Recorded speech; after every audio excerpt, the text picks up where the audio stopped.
Good evening all of you. मैं Revati Tripathi Mishra sir की class में। जैसा कि आपको पता है हम लोग मॉडल पेपर देख रहे हैं। मॉडल पेपर में आपका सेकेंड सेमेस्टर का हम लोग हर एक पेपर का मॉडल पेपर देखेंगे। आप लोग एक एक करके अपने नोट्स बनाते रहिएगा और आप लोगों को अच्छा लगे तो इसको अपने फ्रेंड सर्कल में भी शेयर कीजिए, ठीक है। चलिए स्टार्ट करते हैं हम लोग। EDU B.Ed 106 जो कि आपका विद्यालय प्रबंधन एवं नेतृत्व से है, उसका हम लोग मॉडल पेपर देख लेते हैं।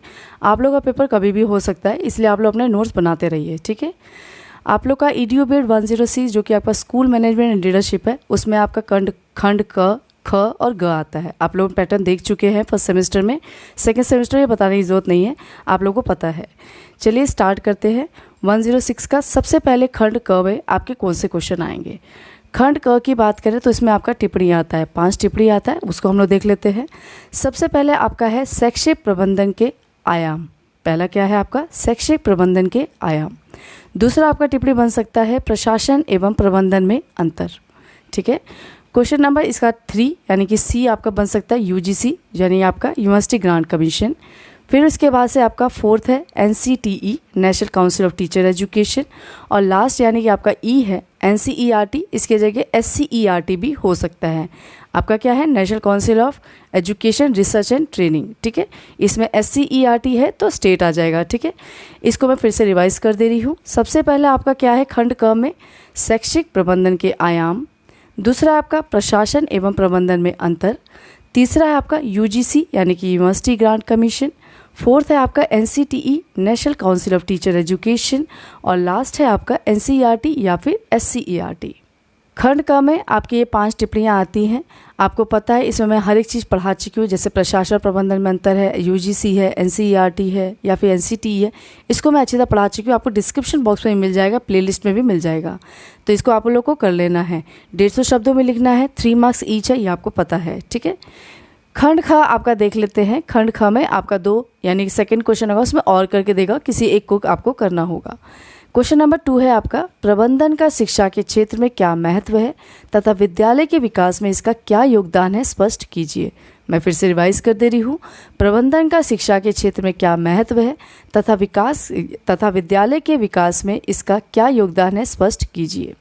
इसके बाद से इसी में और करके दे देगा आपको माध्यमिक शिक्षा आयोग जो कि विद्यालय आयोग है, उसका भारतीय शिक्षा के निर्माण एवं विकास में क्या योगदान है, संक्षेप में वर्णन कीजिए। मैं फिर से रिवाइज कर दे रही हूँ।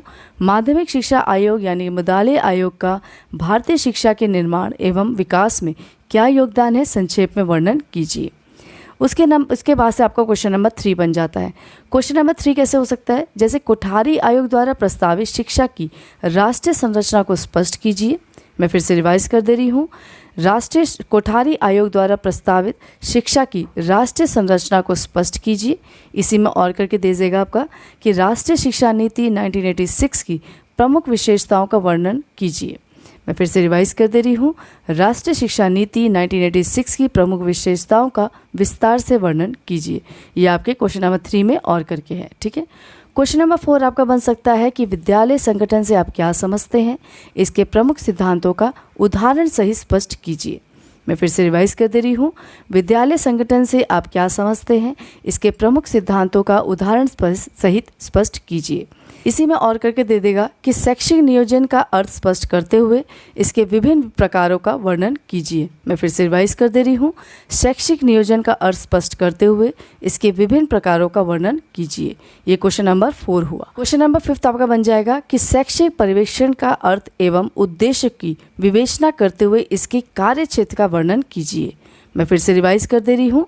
शैक्षिक पर्यवेक्षण का अर्थ एवं उद्देश्य की विवेचना करते हुए इसके कार्य क्षेत्र का वर्णन कीजिए।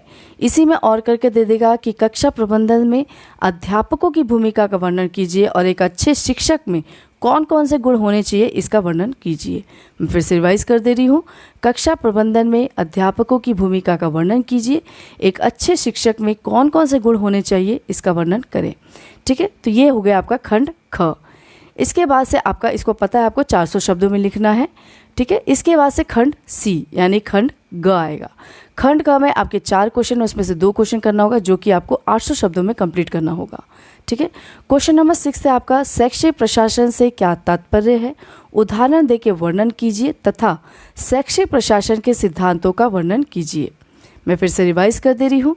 शैक्षिक प्रशासन से क्या तात्पर्य है, उदाहरण देके वर्णन कीजिए तथा शैक्षिक प्रशासन के सिद्धांतों का वर्णन कीजिए। इसमें फ्रेडरिक टेलर की बात भी पूछ सकता है, लूथर गुलिक के बारे में बात करता है। लूथर गुलिक ने क्या दिया था, पोर्ट्सकॉप दिया था, तो ये भी आपको याद होना चाहिए, ठीक है, इसका भी पूछ लेता है। इसके बाद से क्वेश्चन नंबर 7 है आपका, राष्ट्रीय शिक्षा नीति 2020 के उद्देश्यों का वर्णन कीजिए तथा इसमें शिक्षक शिक्षा के बारे में क्या सुझाव दिए गए, इसका वर्णन कीजिए। ठीक है, फिर से रिवाइज कर दे रही हूँ। राष्ट्रीय शिक्षा नीति 2020 के उद्देश्य का वर्णन कीजिए तथा इसमें शिक्षक शिक्षा के बारे में क्या सुझाव दिए गए हैं। ठीक है, क्वेश्चन नंबर 8 है आपका, विद्यालय में प्रधानाचार्य की स्थिति का मूल्यांकन कीजिए, विद्यालय प्रबंधन में इसकी भूमिका का वर्णन कीजिए। मैं फिर से रिवाइज कर दे रही हूँ। विद्यालय में प्रधानाचार्य की स्थिति का मूल्यांकन कीजिए, विद्यालय प्रबंधन में इसकी भूमिका का वर्णन कीजिए। और लास्ट क्वेश्चन, क्वेश्चन नंबर 9 है आपका, पाठ्य सहगामी क्रियाओं का अर्थ बताइए, इसकी आधुनिक अवधारणा को संक्षेप में बताइए। मैं फिर से रिवाइज कर दे रही हूँ। पाठ्य सहगामी क्रियाओं का अर्थ बताइए, इसकी आधुनिक अवधारणा को स्पष्ट से यानी कि संक्षेप में बताइए। ये तो आपके हो गए 1 से लेकर 9 तक क्वेश्चन, जो कि आपका मॉडल पेपर होता है। अब हम देख लेते हैं एक्स्ट्रा क्वेश्चन। एक्स्ट्रा क्वेश्चन में आपका सबसे पहले क्वेश्चन बन सकता है कि निर्णय निर्माण की तकनीकी, ये आपका कैसे, ये भी आपका एक्स्ट्रा क्वेश्चन में, यानी ये क्वेश्चन भी आ सकता है, निर्णय निर्माण की तकनीकी। नेक्स्ट होगा आपका शिक्षा मंत्रालय, जो कि आपका MOE है, यानी मिनिस्ट्री ऑफ एजुकेशन है। ठीक है, वो पहले क्या था, MHRD था, अब क्या हो गया, शिक्षा मंत्रालय हो गया। ठीक है, इसके बाद से ग्राम शिक्षा समिति, इस पे आ सकता है। डाइट पे, न्यूपा पे, इसको मैंने पढ़ाया हुआ है, diet, NUEPA, NCERT, NCTE, UGC, ये सब मैंने पढ़ाया हुआ है, आप इसको देख सकते हैं। ठीक है, डिस्क्रिप्शन बॉक्स में आपको मिल जाएगा। डाइट पे आपका आ सकता है, वो डाइट खाने वाला नहीं, डाइट। ठीक है, इसके बाद से समय सारणी के गुण और सिद्धांत भी पूछ सकता है, ये आपकी टिप्पणी में आ जाएगा या फिर शॉर्ट में भी आंसर आ जाता है, क्वेश्चन आ जाता है। इसके बाद से विद्यालय अनुशासन आ सकता है, निर्देशन कार्यक्रम हो सकता है, इसके बारे में पूछ सकता है। विद्यालय अभिलेख के बारे में पूछता है, क्योंकि आप लोगों ने अपने फाइल में बनाया हुआ है। ठीक है ना, इससे भी क्वेश्चन पूछ सकते हैं। अभिभावक शिक्षक संघ, इसके बारे में भी आपको टिप्पणी आ जाती है। फिर आपका विद्यालय प्रशासन में विद्यार्थियों की भूमिका, ये क्वेश्चन भी बन जाता है। मैं फिर से रिवाइज कर दे रही हूँ।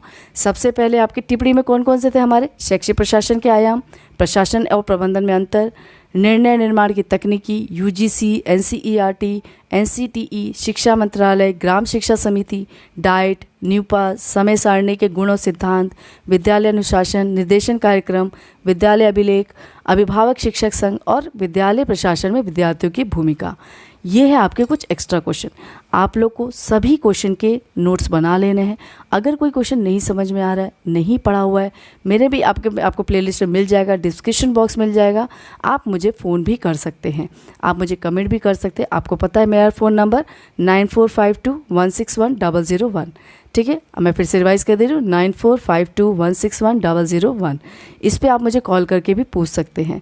आपके भी मॉडल पेपर बनाने का एक ही परिप्रेक्ष्य है, एक ही आपका मेरा मोटिव रहता है कि आप लोग अच्छी तरह इसको कवर कर पाए और 90 to 100% पाए। ठीक है, अगर मेरा प्रयास आपको अच्छा लगे तो इसे लाइक कीजिए, शेयर कीजिए और कमेंट ज़रूर कीजिए। अगर आप कोई भी चीज़ फंसता है तो आप मुझे फ़ोन भी कर सकते हैं।